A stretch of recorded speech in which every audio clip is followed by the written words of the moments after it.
আসসালামু আলাইকুম রহমতুল্লাহ। পোর্টেবল ব্লেন্ডারটি এই পানি ঢোকার কারণে জ্যাম হয়ে গিয়েছিল এটার ব্লেডটি। তো এই ব্লেড কিভাবে খুলবেন এবং এটা কিভাবে ঠিক করবেন, এটা আমি কিভাবে করলাম এটা আপনাদেরকে জানাবো। তো প্রথমে এটা নাট খুঁজে না পেলে এই যে নিচে নাট আছে, এই রাবারগুলো খুলে এখান থেকে নাট খুলে নেবেন। আমি আসলে প্রথমে খুলেছিলাম, তারপর আপনাদের দেখানোর জন্য আবার লাগায়া আবার দেখাচ্ছি।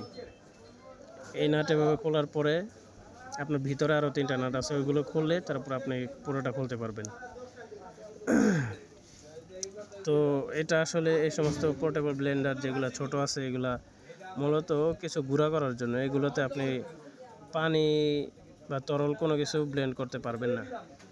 তো আমাদের এখানে এগুলা আপনার বাদাম ব্লেন্ড করার কারণে এটার ভিতরে পুরোপুরি জ্যাম হয়ে গেছিলো, একবার আঠা আঠা হয়ে গেছিলো।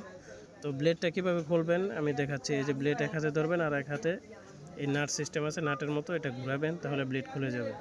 এরপর আপনি পরিষ্কার করে নিতে পারেন। তো এই ভিতরে একটা সুইচও আছে, এগুলো দেখানো হলো। এই এই ব্লেন্ডের মধ্যে এত কিছু থাকে না। তো এই হচ্ছে অবস্থা, ভিতরে দেখেন আগে অবস্থা ছিল আর ঠিক করার পরে কী অবস্থা আপনাকে দেখাচ্ছি। আমি এটাকে পাউডার দিয়ে ধুয়েছি, পানি দিয়ে একবারে ভালো করে।